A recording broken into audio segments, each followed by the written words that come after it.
Together and give it over for Sarina and JoAnn Farb.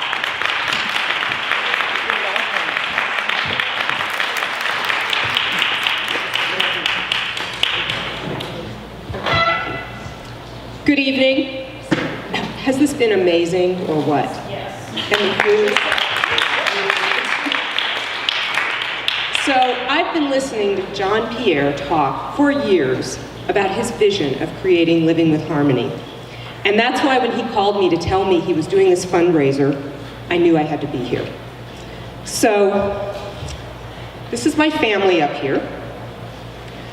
Long before I was a mother and before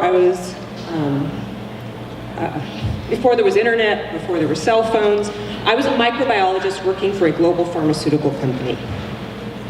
And it was what I saw firsthand there that turned me into a vegan.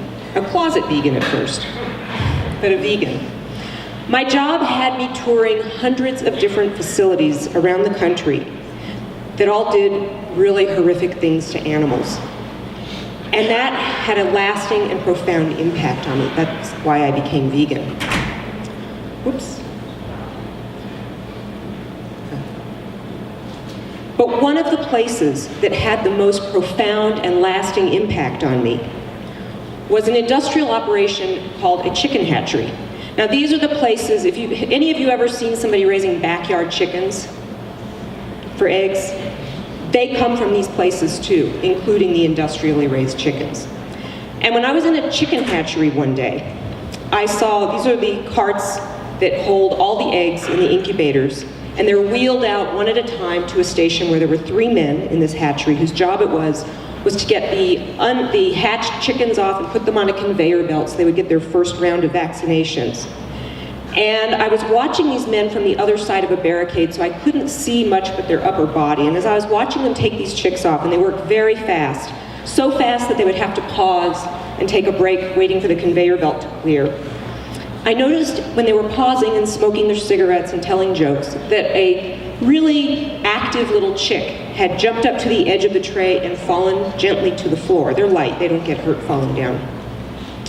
And I kept watching, waiting, expecting them to bend down and pick up this chick, and nobody did. And a few minutes later, I had a chance to walk around the barricade, and of course I looked at the floor, where did the chick go? And that's when I saw that there were dozens of chicks on the floor, many still running around just fine. But when the next round of carts would come, it would inevitably run over a few of them. And the floor was also littered with half-smashed, still alive chicks stuck by their own blood and guts, flapping crazily, obviously suffering. And I looked at the men there telling their jokes, smoking their cigarettes, and I thought, why aren't they at the very least just stepping on them to put them out of their misery? They weren't doing anything else that was important in that moment. And I think the reason this was even more profound for me than a lot of the other equally horrific things that I saw was because something in this experience reminded me of something else I had learned when I was a small child. And that thing was when I learned about the Holocaust. And when I was learning about the Holocaust, the thing that I really struggled with and could not wrap my brain around was the fact that many of the Nazi guards, known to do some of the most horrific things by day, would go home in the evening and be typical fathers and husbands and people just like the rest of us. And that I couldn't understand, because up to that point I'd always thought there was something that distinguished people capable of doing really horrible things that hurt others from the rest of us. Now, I was not the only person to be wondering about this. In fact, following the Holocaust, lots of academics were also asking the question about how people, who was capable of doing these things. And one of the most famous experiments was done by Stanley Milgram, a professor at Yale University. If you've ever taken an introductory psychology course, they almost always talk about Milgram's research. But the most important thing to remember from this is that Milgram's research suggested that over half of us, under the right conditions, are capable of going along with things that we know harm others. And that's chilling. And Milgram himself even said, as a result of his research, that ordinary people, simply doing their jobs and without any particular hostility on their part, can become agents in a terrible, destructive process. Now, as I was thinking about all of this, and I knew that someday I wanted to be a mother. That was really important to me. I started asking myself, is there anything I could do in raising my children that would make them less likely to ever be people who could knowingly participate in harm to others? And that, along with what I was experiencing firsthand, caused me to not only become a committed vegan, but to decide that someday when I had children, I would definitely want to raise them vegan. So of course, I became vegan, and this is before internet. What do you think the first thing I had to run out and buy was? A cookbook. And I went to several different stores, and it was hard to finally find a vegan cookbook. But the one I was finally able to find was the New Farm Vegetarian Cookbook, which came from a vegan intentional community down in Summertown, Tennessee.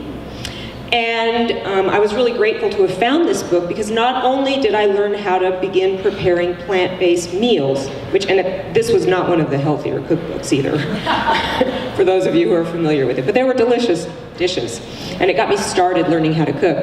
But that book also had a few pages in it dedicated to raising children vegan and going through vegan pregnancy, because the farm was also doing something pretty remarkable at that point. Because they were a poor community started by hippies, they couldn't really afford to get medical care to have their babies. And so they started learning how to birth their own babies at home. And they got so good at this that their birth statistics were phenomenal. They're better than any other obstetrical or midwifery practice I've ever heard of. Out of 1,000 births, and this was a vegan community, and they took in unwed single mothers, and they helped women at both ends of the maternal age spectrum. Many that are considered high risk by traditional standards. And they had phenomenal birth outcomes. There were only 15 C-sections out of 1,000 births. There were only 2 cases of preeclampsia, which is like the #1 problem that crops up in pregnancy for women. And there were no maternal deaths. And they wrote about all this in their book, Spiritual Midwifery, which I then got when I was ready to have children. And it was one of the few things I could find that reassured me that it was possible to be vegan through pregnancy and have healthy children. And in fact, they were such an amazing community in what they were doing that the breast milk of these women that were following a vegan diet was studied, and the evidence of that was published in the New England Journal of Medicine in 1981. And they found that the level of contaminants in these women's breast milk was significantly lower in almost every single environmental contaminant that they studied than that of omnivores. And so these things together really helped to reassure me that it was safe and going to be good for our children to raise them vegan. But you know, one of the first things we discovered when we decided to be on this path, my husband and I, was that, so we had these convictions and we knew what we wanted to do, but then we realized that almost everywhere you go and everything you see, you are being inundated with forces trying to teach something completely opposite to what you're doing in your family and what you want. Everybody's trying to sell something. The advertising, you can't go anywhere, you can't pick up magazines in people's homes, the schools have posters on the walls. Everywhere is reinforcing meat and dairy and materialism and a lifestyle that we did not want our children to be caught up in. So we realized, we're going to have to take things into our own hands here, and we're going to have to create our own family culture that really reinforces what we believe and what we stand for and what we want. So one of the first things we did is we declared our home a vegan sanctuary. We put up a meat-free zone sign on the front door, and we made sure that everybody knew what that meant. This is our bathroom, and the toilet is off to the right around the corner. You can't see it there. But on the wall there, we would stick things like the quadratic formula for our children to start memorizing, because we homeschool too, along with our favorite vegan authors and quotes from elite athletes and bodybuilder pictures of vegans and all kinds of stuff. And of course, visitors to our home got to read all of that stuff too.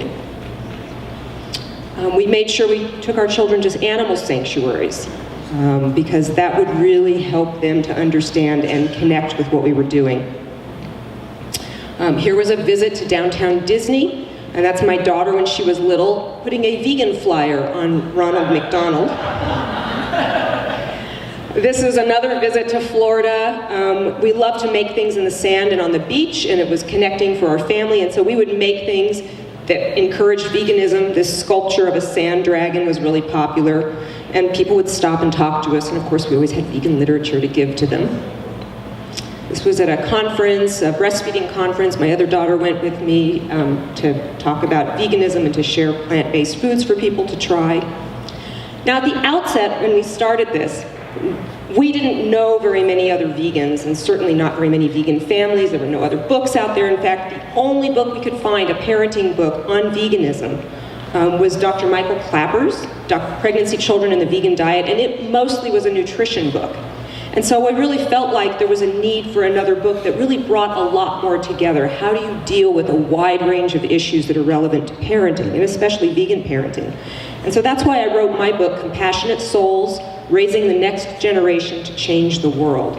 And in that book, I detail how there's really 3 philosophies that we brought together in our family and felt were so important to building healthy children who could really swim against the tide. And the 3 legs of the stool was vegan lifestyle, calm family connections utilizing Bowen family systems theory, and attachment parenting. So there have been many benefits, it turns out, to our children and to our family having raised them vegan. One of them is that they've really learned deep critical thinking. They don't just go along with what their peers are doing or what is being encouraged. They always ask the questions, who might be harmed by this, including themselves and others. They're thinking about the bigger picture of the choices they make. It's really given them a solid moral, ethical compass that's been really wonderful to see, standing up to bullying, speaking up for those that they think they need to speak up for. And they've also been really healthy.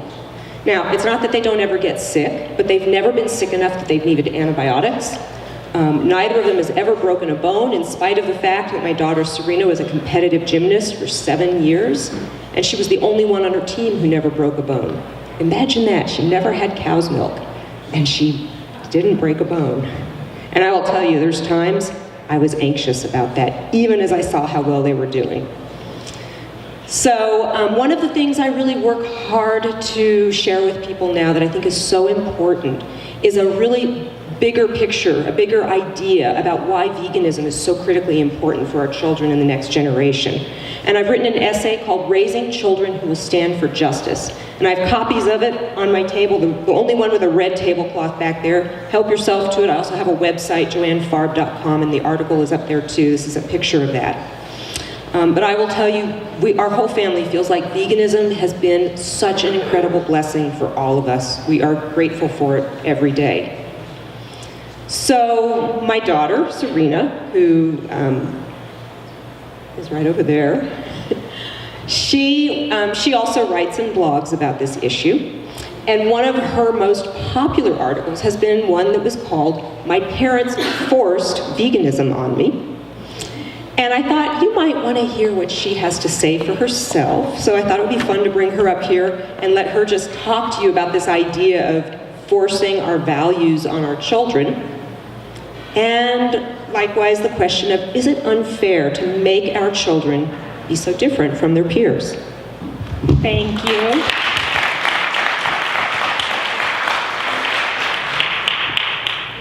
So, growing up vegan, and even now, I've had lots of people, both vegan and non-vegan actually, tell me things like, well, it's great and fine that your parents were vegan, but it was wrong for them to force their vegan values on you.